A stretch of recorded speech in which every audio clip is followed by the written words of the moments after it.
మంత్రి రావెల నుంచి ప్రాణహాని ఉందని తనకు రక్షణ కల్పించాలంటూ జిల్లా పరిషత్ చైర్పర్సన్ జానిముని కన్నీరుమున్నీరయ్యారు.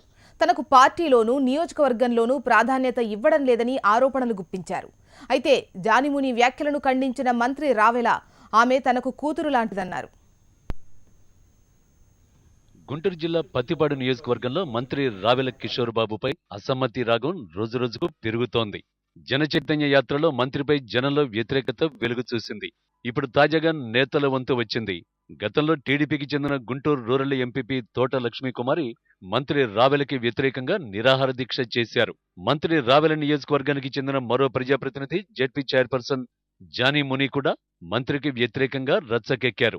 మంత్రి రావెల కిషోర్ బాబు నుంచి తనకు తన కుటుంబానికి ప్రాణహాని ఉందని ఆమె కన్నీరు మున్నీరయ్యారు.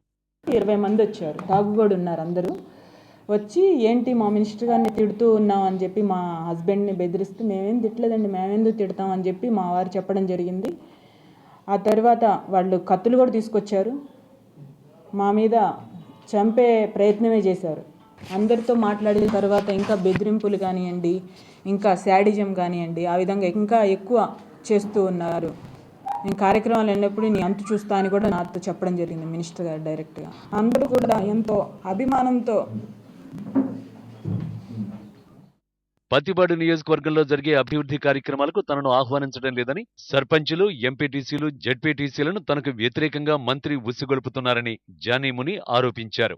సొంత పార్టీకి చెందిన జెడ్పీ చైర్పర్సన్ బహిరంగ విమర్శతో మంత్రి రావెల హుటాహుటిన మీడియా సమావేశం పెట్టారు. జానిముని తనకు కుమార్తె లాంటిదని, ఏదైనా ఉంటే అంతర్గతంగా చర్చించుకోవాలి కానీ బహిరంగ విమర్శలకు దిగడం సరికాదన్నారు.